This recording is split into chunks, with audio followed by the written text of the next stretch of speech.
Hello everyone, before we begin today's story, I have a small favor to ask. Please hit subscribe and turn on the notification bell so you never miss our channel's new videos. It is quick, free, and the best way to support us in bringing you more dramatic stories. Your support means the world to us. Where are you watching from? Drop your city or country in the comments below. Thank you very much. Now, let us return to our main character. Rain poured across the city skyline like silver threads pulled from the heavens. On the rooftop of the Grand Meridian Hotel, Ethan Reed stood beneath a half-open umbrella, his tailored suit damp, his expression unreadable.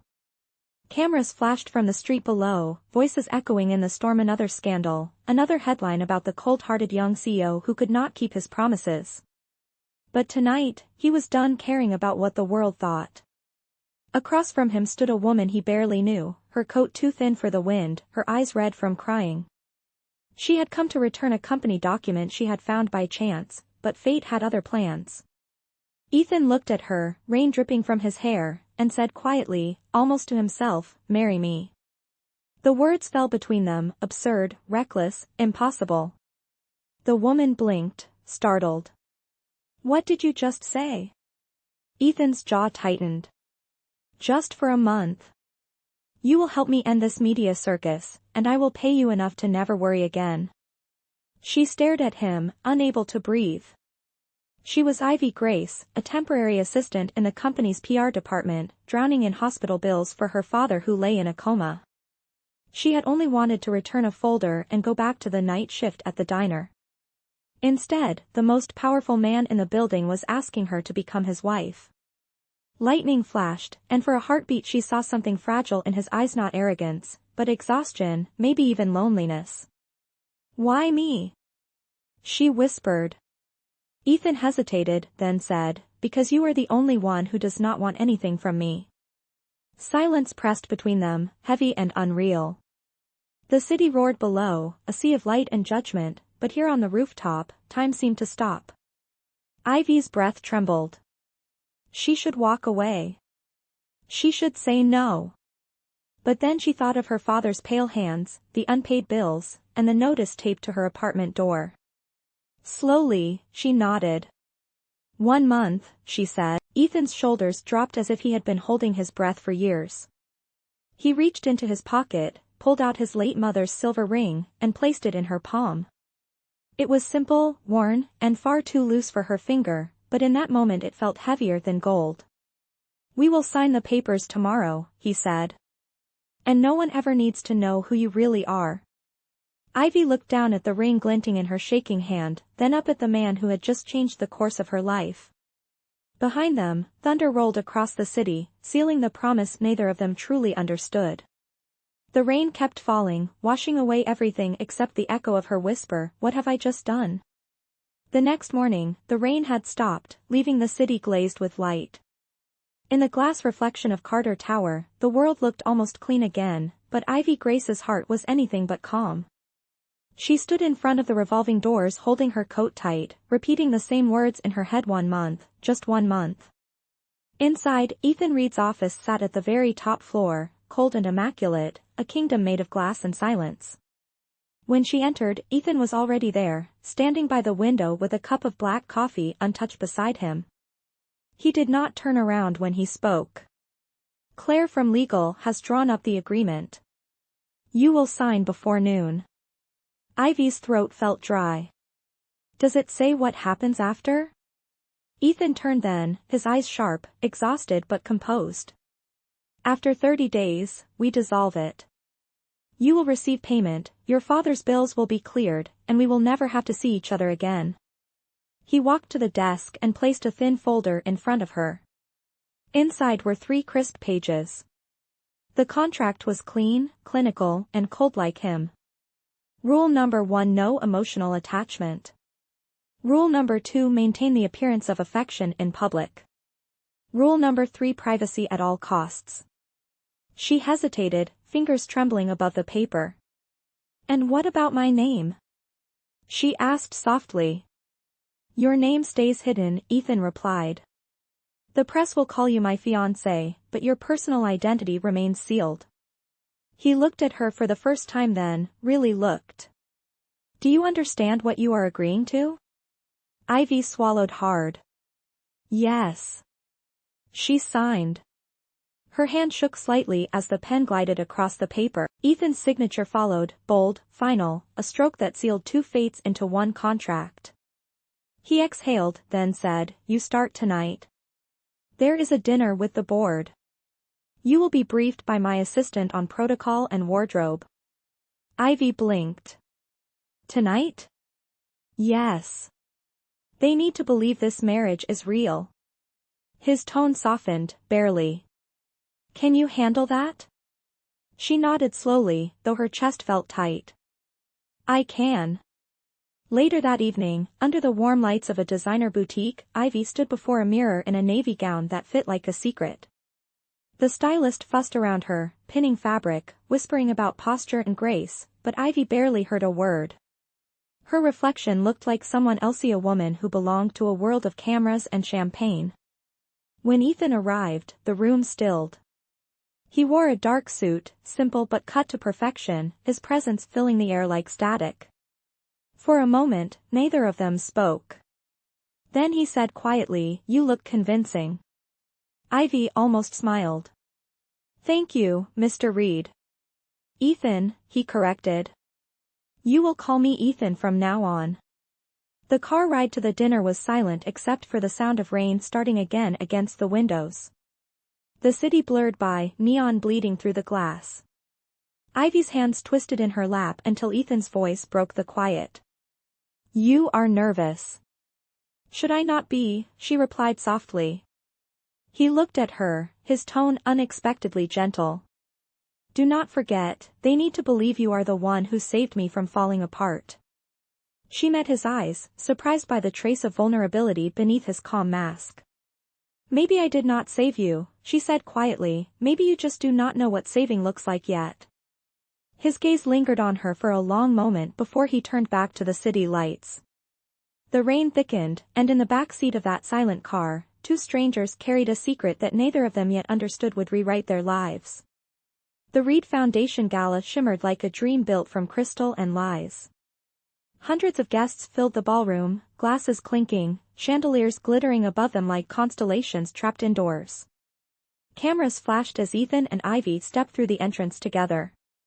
He offered his arm, and she took it, the warmth of his sleeve grounding her in a world that did not belong to her. Every pair of eyes followed them. "Smile," he murmured under his breath. "Do not let them see you are terrified." Ivy forced a smile, the kind that trembled only a little. Her heels felt too high, her steps rehearsed, but the soft pressure of Ethan's hand against her back guided her through the crowd like an anchor.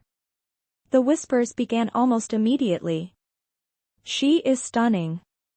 "Who is she?" "Another publicity stunt?" Ivy's stomach tightened, but she held her head high. When they reached the center of the room, a board member approached, gray-haired and curious. "Ethan, you kept this a secret." Ethan smiled politely. "Some things are worth protecting." The man laughed, clapping him on the shoulder before turning to Ivy.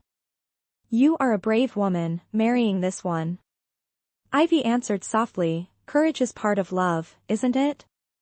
The man chuckled, impressed.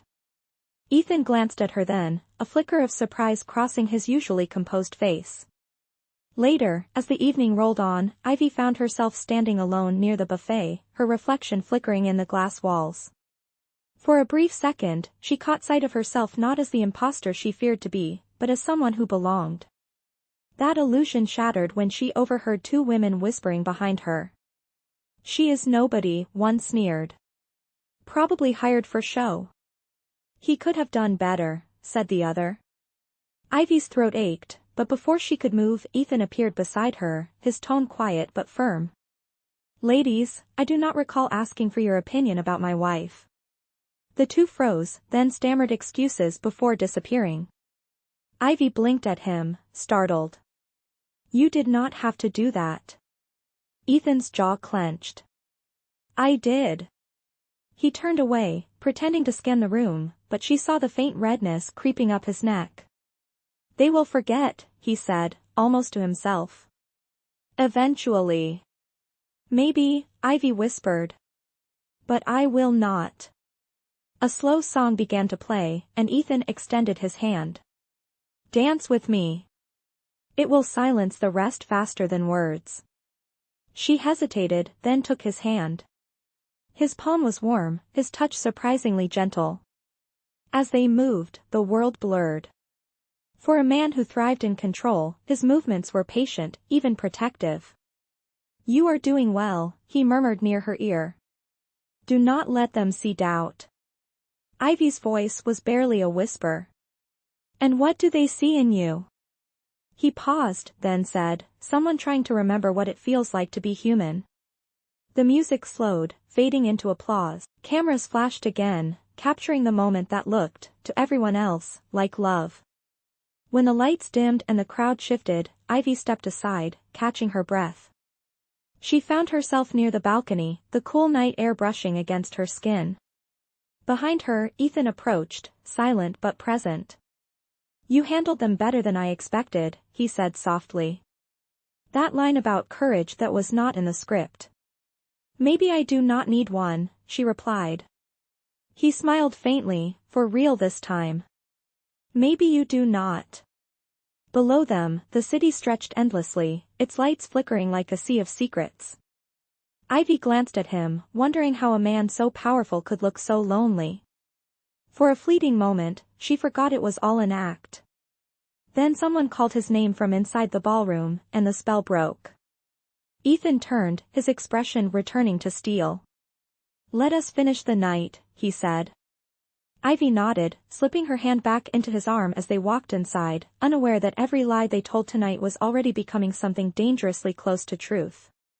The following weeks unfolded like scenes from a movie neither of them had auditioned for. Ivy woke each morning in the guest wing of Ethan's penthouse, where the world smelled of coffee and silence.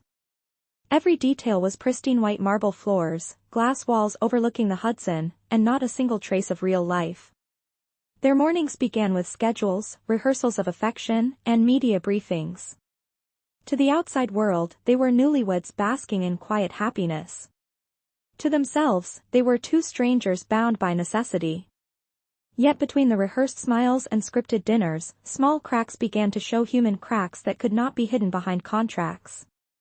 One morning, Ethan passed by the kitchen to find Ivy barefoot, hair messy, trying to make pancakes. Flour covered the counter like snow. He stood by the doorway, surprised. You have a private chef for this, he said. Ivy turned, spatula in hand, and smiled. Maybe I just wanted something that does not taste like perfection. For a moment, he said nothing. Then, against every rule in the contract, he laughed, a low, unguarded sound that startled them both. You are impossible, he murmured. Maybe that is why this is working, she said. Later that day, they attended a press luncheon, surrounded by shareholders and reporters eager to dissect their every move. When one journalist asked how they met, Ivy answered before Ethan could. By accident, she said softly. The best things usually are. Her calm sincerity disarmed the room. Even Ethan found himself staring at her, momentarily forgetting that she was supposed to be pretending. That night, after the cameras were gone, they shared a quiet dinner on the terrace. The city hummed below them, and the air smelled of rain again. Ethan poured 2 glasses of wine, his tone lighter than usual. You were remarkable today, he said. Ivy smiled faintly. I just told the truth. About which part? That sometimes the best things are accidents. He looked at her for a long time, something unreadable flickering in his eyes. You know, you make it very difficult to remember where the line is. Maybe that line was never real, she replied. The wind shifted, carrying her words into the night. Silence settled between them, warm and fragile. Then, from somewhere inside the apartment, Ethan's phone buzzed. He glanced at the screen, and his expression darkened. The board wants an emergency meeting tomorrow morning, he muttered. They are not pleased with my new priorities. And what are those? Ivy asked. Apparently, you. His attempt at humor was half-hearted. The truth was heavier than he wanted to admit. After he left to take the call, Ivy sat alone beneath the city lights, staring at the skyline. She thought of her father in the hospital, the slow beep of the monitors, the way his hand had felt cold the last time she visited. Everything she had done, every lie she lived was for him. But tonight, she realized she no longer knew where duty ended and feeling began. When Ethan returned, he found her still outside, her face unreadable. "You should rest," he said quietly. "Tomorrow will be a long day." She nodded, rising slowly. "Ethan," she said before walking away, "sometimes pretending too long makes the lie feel real."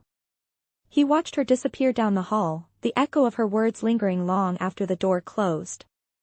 For the first time since his world had started spinning out of control, Ethan Reed felt something shift inside him, something dangerous, something true. He did not know it yet, but the act that had begun as a transaction was about to cost him more than money. It was going to cost him his heart. The morning of the board meeting began with gray skies and tension thick enough to choke on. Ivy watched from the balcony as Ethan adjusted his tie in the reflection of the glass door. His expression was distant again, the calm mask of the man everyone feared in business. "Do not let them see you doubt," she said softly. He turned, surprised by her voice. "You sound like me now." "Maybe I have learned from the best," she replied with a faint smile. He nodded once, then left for the meeting, leaving behind a silence that filled the apartment like fog. Hours later, when he returned, his composure had cracked. The board had questioned his judgment, his so-called marriage, and his leadership. There were rumors about her, about Ivy's past, her job, her motives. "They are calling you a distraction," he muttered, pacing the room. "A liability." Ivy stood still, her fingers twisting the ring he had given her. "Then let me be the one to take the blame," she said quietly. "If I disappear, they will forget." Ethan stopped pacing. "Do not ever say that again." His voice was low but sharp, protective in a way that startled them both. "You are not a mistake I can erase." For a moment, neither spoke. The air between them hummed with something unspoken, heavy and alive. That evening, they attended a charity auction at the Winterfield Hotel, one of the events required by their contract. The ballroom glittered with chandeliers, laughter, and shallow praise.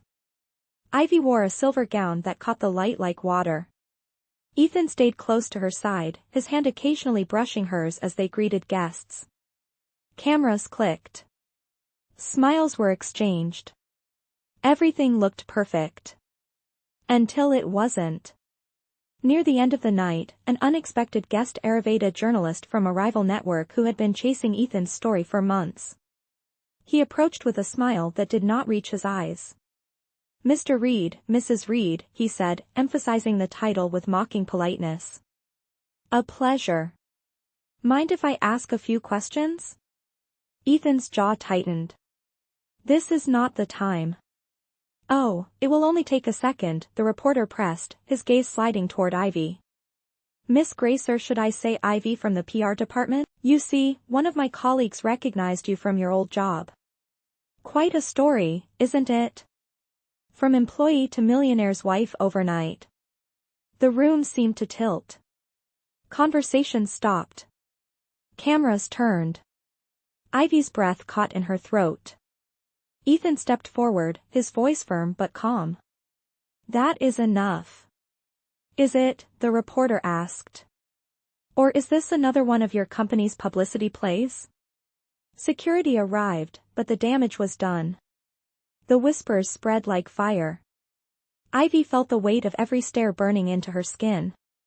She turned to Ethan, her voice trembling. "I told you this would happen." "I will fix it," he said, but she shook her head. "No, you cannot fix what was never real."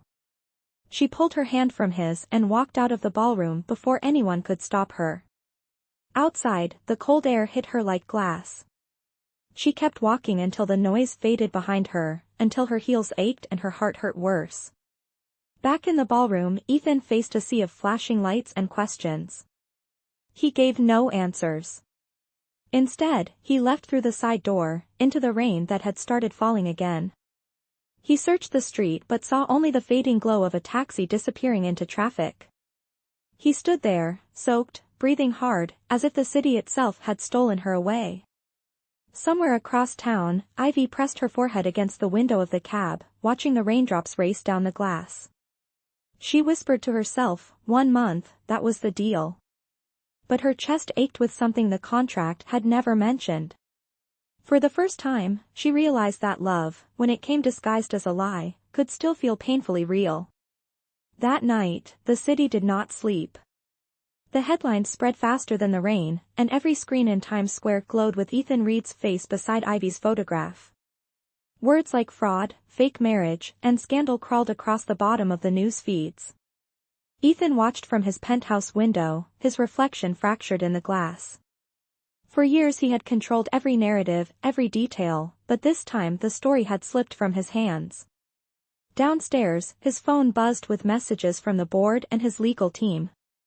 He ignored them all. What haunted him was not the loss of reputation, but the sound of her voice breaking when she said it was never real. He poured a drink, left it untouched, and stared at the silver ring she had once worn. It sat on the table like a small ghost, catching the light each time lightning flashed outside. Across town, Ivy stood in her father's hospital room, exhaustion shadowing her face. The monitors beeped softly, the sterile air thick with the scent of antiseptic. She held his hand, whispering about the storm outside, about the way her heart felt like the weather heavy and unpredictable. You would have told me to fight, she murmured, brushing his knuckles with her thumb. But maybe this time, walking away is how I fight. She did not see the nurse at the door watching her with quiet recognition. The nurse turned away and later called someone from the Reed Foundation, telling them the young woman was there. By morning, Ethan knew where she had gone. He arrived at the hospital unannounced, rain clinging to his coat, the air around him thick with guilt and determination. When Ivy saw him standing in the doorway, her breath caught. You should not be here, she said softly. Neither should you, he answered. You ran away before you let me explain. She turned back to her father, unwilling to meet his eyes. There is nothing to explain. It was all pretend, remember? Not to me, he said. His voice was quiet, raw in a way she had never heard. I started this to save my company, but somewhere along the way, it stopped being about business. You made me feel like a man again, not a brand. Ivy shook her head, tears threatening. Ethan, please. The world thinks I used you. Then let them, he said, stepping closer. I can live with lies. I cannot live without you. She wanted to believe him, but the fear of everything collapsing again was too strong. My father needs me, she whispered. And I need to stop being someone else. Ethan looked at the frail man lying in the bed, then back at her. Then let me help. Not as your husband, not as your boss, just as someone who cares. He reached into his pocket and placed a folded check on the bedside table. She frowned, ready to protest, but he stopped her. It is not charity, he said. It is repayment for all the ways you saved me without realizing it. Before she could reply, his phone rang. The screen showed a number he could not ignore. The board was voting on his removal. He silenced the call and looked at her one last time. They can take everything, he said, but I am done pretending that you do not matter. Then he left, the sound of his footsteps fading down the hallway. Ivy stood there for a long time, the folded check still untouched, the storm still raging outside. When she looked at her father again, his fingers twitched ever so slightly. Her heart leapt. Dad, she whispered. The monitors began to change rhythm, soft but steady. Tears spilled down her cheeks. Somewhere deep inside, she knew this was the turning point, the moment when loss began to make room for hope. And as thunder rolled beyond the hospital windows, Ethan drove through the storm, unaware that his act of love had just set the stage for the truth that would either redeem him or destroy him. By the next morning, the storm had passed, but the damage remained. News outlets declared Ethan Reed's downfall inevitable. The board scheduled an emergency vote to remove him as CEO. Share prices plunged. Every channel repeated the same phrase: fake marriage, corporate deceit, betrayal. In his office, Ethan stood alone, surrounded by the echo of silence that follows after a war. He had fought too long to build everything, and now it was crumbling piece by piece. Claire from legal entered quietly, a folder in her hands. "They are calling a press conference at noon," she said. "If you resign, they will spare your reputation." Ethan looked up from the window, his eyes cold but steady. "Reputation is the one thing I stopped believing in." She hesitated, then placed the folder on his desk. "There is something else you should see." Inside were photos taken at the hospital. Ivy, sitting beside her father, holding his hand as he slowly opened his eyes. Ethan stared at the image until the edges blurred. "He woke up?" Claire nodded. "Yesterday evening." "She refused to let anyone tell you." For a moment, Ethan said nothing. Then he exhaled, a sound halfway between relief and heartbreak. "Cancel the press conference," he said. "I have something else to do." That afternoon, Ivy sat in the hospital garden, sunlight filtering through the branches. Her father was awake but weak, his voice still fragile. He smiled faintly. "You look tired, sweetheart." She smiled back. "I could say the same to you." They sat in silence for a while, the kind that feels full rather than empty. Then a shadow fell across the path. Ivy turned and froze. Ethan stood there, his suit slightly rumpled, his eyes tired but alive. "I heard about your father," he said quietly. "I wanted to see for myself." Her father looked between them, then nodded. "You must be the young man my daughter keeps not talking about." Ivy flushed, but Ethan only smiled politely. "That would be me, sir." When her father dozed off again, Ivy rose, arms crossed. "Why are you here, Ethan?" "The world is falling apart around you."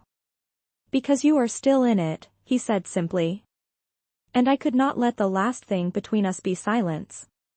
She looked away, blinking fast. "You should not be here. People are tearing you apart on television."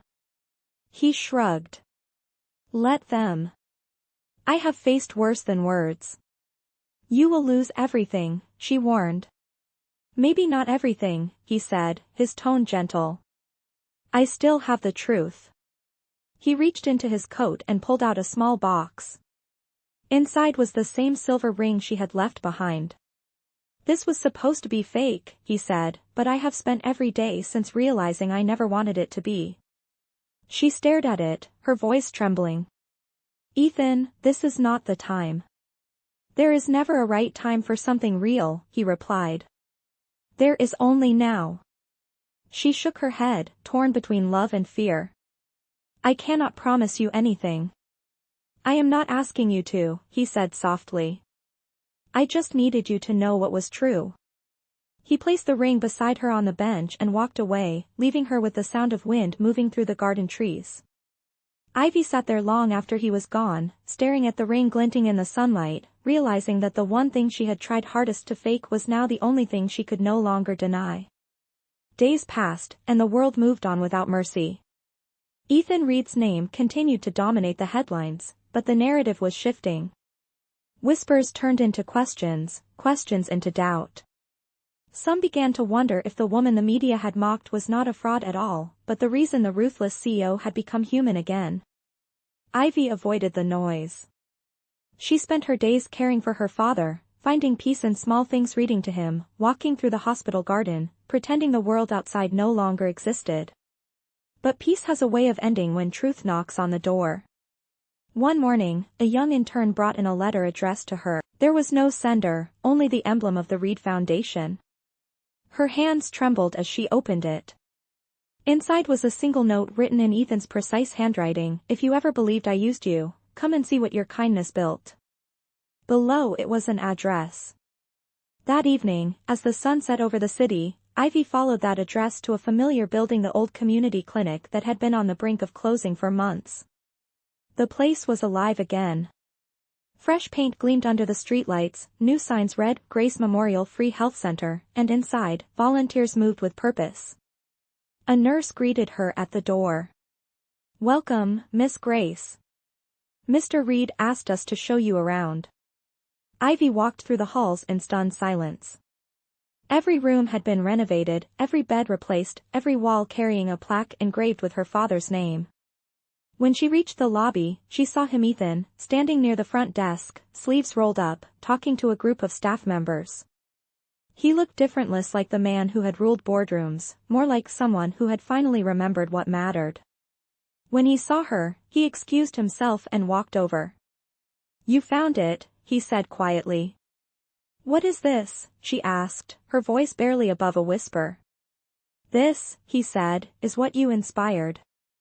I lost my company, my title, my reputation.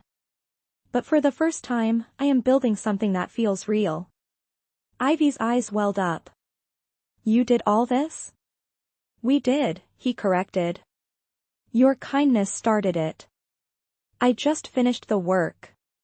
She looked around, her breath catching as she noticed the inscription above the reception desk, "For those who heal others without being seen." It was her father's favorite saying. Ethan continued, "I wanted the world to know who you are, not the version they invented on television." "Why tell me now?" she asked, her voice trembling. He smiled softly. "Because I needed you to see that love is not about contracts or headlines. It is about action. It is about what we choose to build for others." For a long moment, neither of them spoke. Then Ivy reached into her purse and pulled out the silver ring he had left on the bench. "You left this unfinished," she said, holding it out to him. Ethan's gaze softened. "No, Ivy. It was waiting for you to decide what comes next." The hum of the city faded around them. Ivy looked down at the ring, then up at the man who had lost everything except his heart. And for the first time since their story began, she felt that maybe losing everything was how both of them had finally found something worth keeping. Weeks later, the city had finally gone quiet. The storm that had surrounded their names had faded into background noise, replaced by stories of the new Grace Memorial Center and the lives it was changing every day. For the first time in a long while, Ivy felt peace. She spent her mornings volunteering at the clinic, her evenings visiting her father, who was now strong enough to tease her again. One afternoon, while she was arranging flowers at the front desk, a familiar voice broke through the hum of the waiting room. "You always did have a thing for bringing color into gray spaces." Ivy turned. Ethan stood there, dressed simply in a white shirt and rolled sleeves, holding 2 cups of coffee. "You are supposed to be resting," she said with a smile that reached her eyes. "I was never good at sitting still," he replied. He handed her the coffee, and for a moment, the world felt still. "How is your father?" he asked. "Better," she said softly. "He keeps asking when he can meet the man who named the clinic after him." Ethan chuckled. "Tell him I am working on being worthy of the honor." They walked outside to the garden where sunlight spilled over the benches, the air warm and clean. "You did all this," she said, looking around. "No," he replied, "we did. You showed me what real success looks like." Ivy studied him, noticing how different he seemed, lighter, freer, no longer haunted by the weight of titles and numbers. "You lost everything, Ethan," she said quietly. "And yet somehow, you look happier." He smiled. "Maybe I finally learned that losing what is fake is the only way to make room for what is real." For a long moment, silence wrapped around them. Then Ethan reached into his pocket and pulled out the silver ring once more. This time, he did not offer it with contracts or conditions. "No cameras, no headlines, no deadlines," he said. "Just a promise. Will you let me start over with you?" Ivy looked at him, her eyes shining with tears she did not try to hide. "I never wanted the money or the name," she whispered. "I just wanted you to be real." "Then that is all I will ever be," he said. She smiled, and this time it was steady, fearless. She extended her hand, and he slid the ring back where it belonged. Around them, the soft sounds of life carried through the courtyard, laughter, footsteps, the quiet rhythm of hope. Later, as the sun began to set, Ivy's father wheeled himself into the garden to join them. He looked at the two of them and said with a grin, "So, are we calling this an engagement or a miracle?" Ivy laughed through her tears. Ethan took her hand and answered, "Both."